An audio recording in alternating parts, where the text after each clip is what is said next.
27:40. There is a frivolous question to Jesus, but it is also simultaneously, curiously enough, a serious question too. This is a question about a woman marrying 7 times. Each time she marries the husband's brother when he dies. And there are 6 brothers. Soon after the marriage, the guy started dying, and then like this, she ended up marrying 7 people, and all of them died. Now the question is, after the resurrection of all these dead people, who would she marry of the 7 people, because they are all alive now?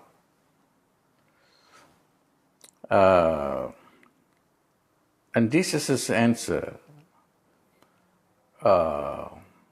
is, for this woman, she followed Mosaic law, which permitted the marriage of husbands brothers 7 times or even more. I'm not interested in her question per se, but the answer of Jesus is very important.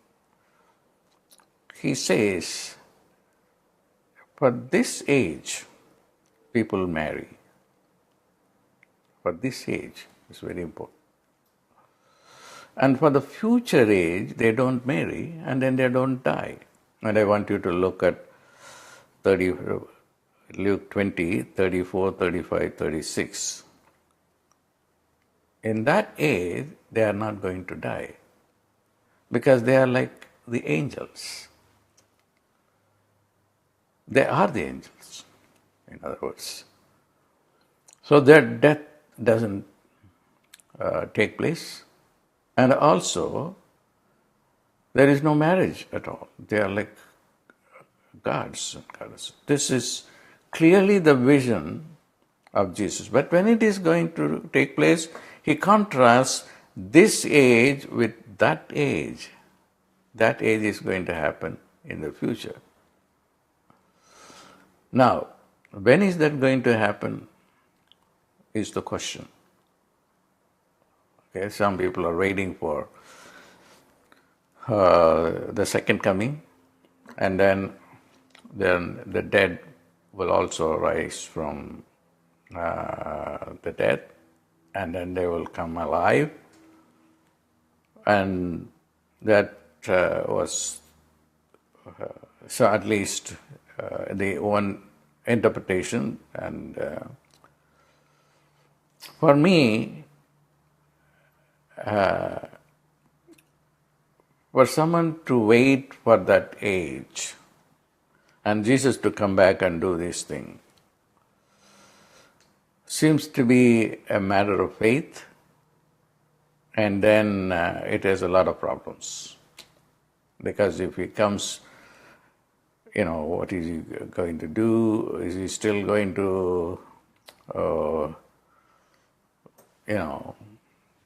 behave like what he behaved, or is he going to be a scientist, or is he going to be a politician, or what? I don't want to go into that. What is true is the possibility for a deathless body. Okay, it's a very involved subject that I'm going to talk about it on Sunday. Because every Sunday I'm going to talk about Jesus. Probably I will do it for YouTube. So check YouTube, and I may also do it for Facebook. But go to YouTube.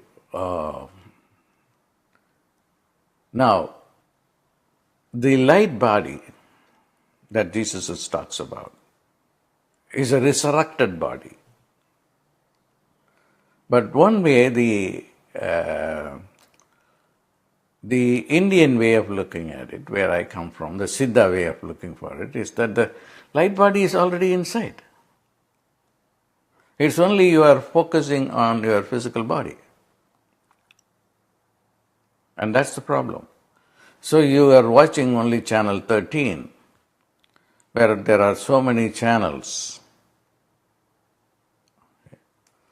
And then it's a matter of training you to go and look at your light body, resurrected body.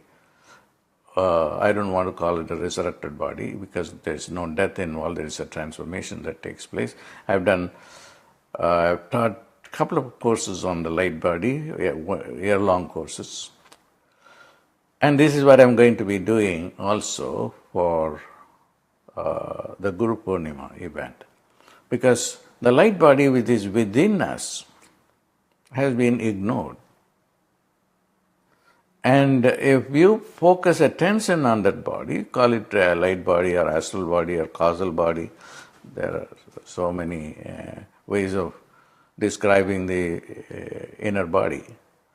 And that body will give you tremendous amount of freedom, opportunities, and suffering will come to an end, and death will not be there for the light body. So Jesus did really look at the possibility of the future. In that respect, he was looking at what is going to happen in the future. Whether God is going to directly participate in giving the light body, or someone like Ray Kurzweil, is a scientist, a great scientist I have great respect for. He's looking at the deathless body, okay, and he wants to do it through science, okay, and the Wall Street Journal describes him as a restless genius, and I regard him as the Einstein of our contemporary period. But anyway, I'm not into Kurzweil per se. I believe him only 50%, but 50% or even more than that is we can do it through the methods of the Siddhas.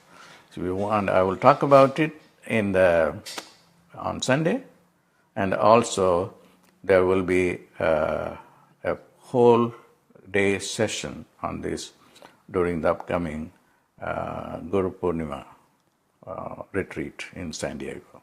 God bless.